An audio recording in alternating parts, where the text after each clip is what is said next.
Hello बच्चों, आप सभी का स्वागत है एच के फ्री लर्निंग चॅनल में। हम देखेंगे कम समय में ज़्यादा पेपर समजने की कोशिश। चला तर पाहूया सेक्शन 1 फर्स्ट व्हिडिओमध्ये आपण पाहिलेलं आहे, तरी पण आपण पाहूया सेक्शन फर्स्ट लँग्वेज स्टडी असं टाकायचं नाही, फक्त क्वेश्चन नंबर 1 ए टाकायचं। डू ॲज डायरेक्टेड लिहायचं नाही, त्यामध्ये टाईम वेस्ट होतो।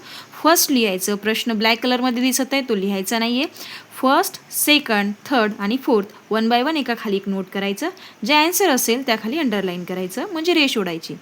2 नंबरचा प्रश्न त्या ठिकाणी आपल्याला समोरचं ब्लॅक कलरचं जे दिसत आहे ते लिहायची आवश्यकता नाही। पहिला आणि दुसरा प्रश्न तो ABCच्या क्रमाने आपल्याला सोडवायचा आहे। ज्या वेळेला उत्तर लिहून होईल त्यावेळेला त्या ठिकाणी पेन्सिलचा उपयोग करायचा आहे आणि स्केलचा उपयोग करायचा आहे। रेषा पेनने मारायच्या नाहीये।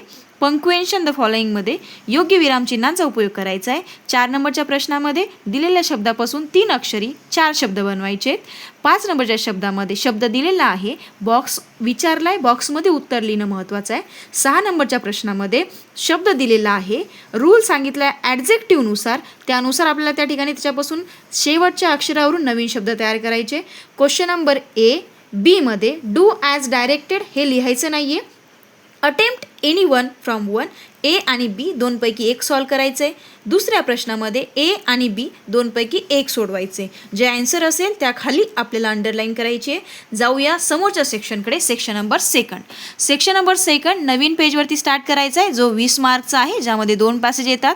क्वेश्चन नंबर 2 ए लाईनअप बरोबर करायचं आहे। A1 काय आहे, ट्रू आणि फॉल्स आहे, खरं आणि खोट्यामध्ये उत्तर द्यायचं आहे। सर्वात अगोदर माझं सजेशन असेल प्रश्न वाचून घ्या, पॅसेज वाचून घ्या, त्यानंतर उत्तरं तुम्हाला कमी वेळेमध्ये सापडतील। नंतर A2चा प्रश्न बघतोय आपण, यामध्ये वाय वाज मिस्टर भूषण अनकम्फर्टेबल, म्हणजे मिस्टर भूषण यांना त्या ठिकाणी अस्वस्थ का वाटत होतं। बँक आठवत असेल ना, कुठली, पीपल नगरची। जाऊया A3 कडे, complete the following table, verb noun ॲडजेक्टिव्हचे शब्द आपल्याला बॉक्सेसमधून शोधायचे आहेत। A4 दिलेले वाक्य पॅसेजमधून असू शकतील, उत्तरं मात्र पॅसेजमध्ये सापडणार नाही। ग्रामरचा पोर्शन आहे, व्याकरणचा भाग आहे। चेंज द व्हॉइस आणि समोरचा प्रश्न underline the subordinate clauses. A5 म्हटलं त्या ठिकाणी आपल्याला पर्सनल रिस्पॉन्सचा प्रश्न आहे, ज्यामध्ये आपल्याला वैयक्तिक मत बघावं लागेल। सेक्शन सेकंडचा 10 मार्कचा पोर्शन आपला या ठिकाणी समाप्त झाला। समोर पाहूया क्वेश्चन नंबर सेक्शन सेकंडचा बी नंबरचा प्रश्न काळ्या अक्षरामधला लिहायचा नाहीये, B1 टाकायचंय, समोरचं लिहायचं नाहीये। लक्ष असू द्या तुमचं की ज्या वेळेला फिल इन द ब्लँक विचारल्या जाईल त्यावेळेला आन्सर पूर्ण वाक्यामध्ये देणं महत्त्वाचं आहे। नंतर जाऊया B2 कडे। B2 मध्ये बघतोय आपण, how did all the family member of young seagull try to help him fly, ज्या पद्धतीने फॅमिली तुम्हाला मदत करते। यंग सीगलचा चॅप्टर पक्षी उडण्यासाठी अस्वस्थ होता, अनकॉन्फिडंट होता, फॅमिलीने मदत केली, आठवतंय तुम्हाला, त्याचा आन्सर तुम्हाला या ठिकाणी नोट करायचं आहे। B3 मध्ये तुम्हाला मॅच द पेअर सोडवायचे आहेत। जसं की अगोदरमध्ये सांगितलं तुम्हाला, B4चे वाक्य, ग्रामरचे वाक्य पॅसेजमधले असतील, उत्तर पॅसेजमध्ये सापडणार नाही। मेक इट अफर्मेटिव्ह आणि use as soon as and rewrite. B5चा प्रश्न आपल्याला पर्सनल रिस्पॉन्स वैयक्तिक मतावरती द्यायचा आहे, ज्याला आपण सोमत असं म्हणतो। सेक्शन सेकंड आपला या ठिकाणी समाप्त झाला। सेक्शन थर्ड पाहूया आपण पोएट्रीचा, जो पोएट्रीचा 10 मार्कसाठी असतो। 5 मार्कसाठी आपल्याला पहिली कविता आणि 5 मार्कसाठी दुसरी कविता। A1 मध्ये आपल्याला त्या ठिकाणी राईट आणि रॉंग विचारले, जे की 2 मार्काला आहे। प्रश्नामध्ये सेक्शन नवीन पेजवरती प्रश्न क्रमांक टाकणं महत्त्वाचं, बाकी त्या ठिकाणी प्रश्न लिहिण्याची तुम्हाला आवश्यकता नाही आहे। A2 मध्ये आपल्याला त्या ठिकाणी प्रश्नावर पॅसेजमध्ये विचारलेला त्या ठिकाणी ज्या प्रश्न होता, कवितेवरती विचारलेल्या प्रश्नाचं उत्तर आपल्याला त्या माध्यमातून द्यायचं आहे। A3 मध्ये आपल्याला त्या ठिकाणी विचारलेल्या प्रश्नाचं उत्तर पॅसेजमधून द्यायचं आहे। त्यानंतर A3 मध्ये सर्वांचा आवडता प्रश्न ॲप्रिसिएशनचा 5 मार्काचा पहिलीच कविता या ठिकाणी आपल्या दिलेल्या सॅम्पल क्वेश्चन पेपरमध्ये टीनेजर प्रियर जे मोर्स यांची, तुम्हाला माहीत असेल title, name of poet, rhyming scheme, theme आणि सेंट्रल आयडिया असे सर्व मिळून 5 मार्क्स आपल्याला पडतात। लक्ष राहू द्या, ॲप्रिसिएशनचा प्रश्न नवीन पेजवर स्टार्ट करायचा, आलेल्या उत्तराच्या खाली अंडरलाईन करायची, पर्सनल रिस्पॉन्सच्या मध्ये तुम्हाला जे महत्त्वाचं वाटलं तिथे सुद्धा अंडरलाईन करायची। जाऊया समोरच्या सेक्शनकडे। अनसीन पॅसेज म्हणून ज्याला आपण मराठीमध्ये अपठित पठ्यांश असं म्हणतो, 15 मार्कचा आपला हा सेक्शन आहे, जसं की आपण पहिल्या व्हिडिओमध्ये पाहिलेला आहे। यामध्ये आपल्याला A1 मध्ये आपल्याला त्या ठिकाणी प्रश्न विचारलेले आहे, समोर A2 मध्ये प्रश्न विचारलेला आहे, A3 मध्ये प्रश्न विचारलेला आहे, जसं की आपण समजून घेतलं। A4 हा व्याकरण विभाग आहे, A5 पर्सनल रिस्पॉन्समध्ये विचारलेला आहे। क्वेश्चन नंबर 4B हा प्रश्न त्या ठिकाणी तुम्हाला पेपरमध्ये सोडवायचाच आहे। प्रश्न सोपा आहे, समरी रायटिंग म्हटलं जातं याला।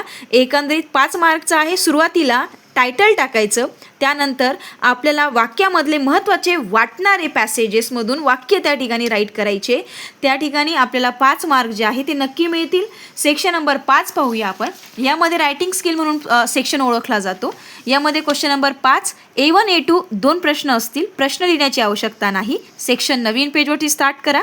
इनफॉर्मल आणि फॉर्मल दोनपैकी तुम्हाला जे सोपं वाटत असेल तुम्ही सोडवू शकता.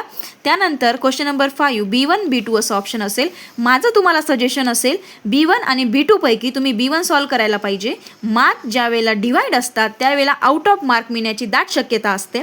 1 2 3 ABC या फॉर्मॅटमध्ये सुद्धा आपल्याला बोर्डमध्ये प्रश्न विचारला जाऊ शकतात. याला ऑरमध्ये एक प्रश्न विचारला जातो, त्याला स्पीच असं म्हणतात. जर तुम्ही डायलॉगचा प्रश्न सॉल्व केला तर स्पीचचं सोडवण्याची आवश्यकता नाही, पण तुम्हाला स्पीच सोडवण्याची इच्छा असेल तर मग डायलॉगचा प्रश्न सोडवण्याची आवश्यकता नाही. समोर समजून घेऊया आपण. क्वेश्चन नंबर 6A 2 प्रश्न असतील तुम्हाला या ठिकाणी. एक असेल नॉन व्हर्बल टू व्हर्बल आणि दुसरा असेल व्हर्बल टू नॉन व्हर्बल. सरळ याचा अर्थ असा होतो, ज्यावेळेला आपल्याला एक ट्री डायग्राम दिलेली असते, आपल्याला त्या ठिकाणी पॅसेज बनवावा लागतो आणि ज्या वेळेला आपल्याला पॅसेज दिलेला असतो त्यावेळेला प्रश्नपत्रिकेमध्ये विचारल्यानुसार आपल्याला डूज आणि डोंट म्हणजे फरक स्पष्ट करासारखे 2 पॅसेज करावे लागतील आणि दिलेल्या वाक्यापैकी जे आपण करायला पाहिजे ते डूजमध्ये आणि जे नाही करायला पाहिजे ते डोंटमध्ये. यामध्ये ऑप्शनल एक पॅसेज असू शकतो, आपल्याला एक डायग्राम काढण्यासाठी सांगू शकतात, एक पी चार्ट काढण्यासाठी सांगू शकतात. पी चार्ट म्हणजेच काय तर एक सर्कल काढावं लागतं आणि फक्त पर्सेंटेज दाखवावे लागतात. हा प्रश्न सोडवण्यासाठी मी तुम्हाला सजेशन देईल. समोर जाऊया क्वेश्चन नंबर 6B मध्ये. जसं की मी तुम्हाला सांगितलं प्रश्न टाकण्याची आवश्यकता नाही, प्रश्नाचे नंबर टाकणं आवश्यक आहे. क्वेश्चन नंबर 6B मध्ये B1 आणि B2 असे 2 ऑप्शन असतील. B1 न्यूज रिपोर्ट असेल आणि B2 स्टोरी डेव्हलपिंग असेल. न्यूज 1चा जो क्वेश्चन आहे तो सोडवण्यासाठी मी तुम्हाला त्या ठिकाणी थोडासा आग्रह करेल. जो स्टोरी रायटिंग असेल, तुम्हाला स्टोरी रायटिंग जमत असेल तर तुम्ही स्टोरी रायटिंग करू शकता, परंतु 2 सोडवण्यापेक्षा तुम्ही एक सोडवणं मी तुम्हाला सांगेल. नंतर जाऊया शेवटच्या सेक्शनमध्ये क्वेश्चन नंबर 6 मध्ये. मॅडम इंग्रजीचा पेपर आहे, आम्हाला मराठी लिहावे लागेल का? तर नाही, बिलकुल नाही. पण तुम्हाला शेवटच्या सेक्शनमध्ये मराठीमध्ये लिहिण्याची परवानगी आहे. आपल्याला सरळ सांगितले त्या ठिकाणी आपल्याला ट्रान्सलेट लिहायचे. जर तुमचं इंग्लिश HL असेल तर तुम्हाला हा प्रश्न असेल. जर तुम्ही LL इंग्लिश घेतलेलं असेल तर हा प्रश्न तुम्हाला नसेल. तर त्या ठिकाणी जे HL विद्यार्थी आहे घेतलेले त्या ठिकाणी त्यांनाच हा प्रश्न असेल. आपल्याला क्वेश्चन नंबर 7A मध्ये ट्रान्सलेशन A B आणि C. ए पैकी आपले त्या ठिकाणी 4 प्रश्न सोडवणं महत्त्वाचं आहे. बी मधले 2 सोडवणं आणि सी मधलं 1 सोडवणं महत्त्वाचं आहे. तुम्हाला माहीतच आहे hard work is the key of success, की कठीण परिश्रम ही यशाची गुरुकिल्ली आहे. आणि मला खात्री आहे तुम्ही सर्वच जण नक्कीच कठीण परिश्रम करतात. तर सर्वांना परीक्षेसाठी खूप खूप शुभेच्छा.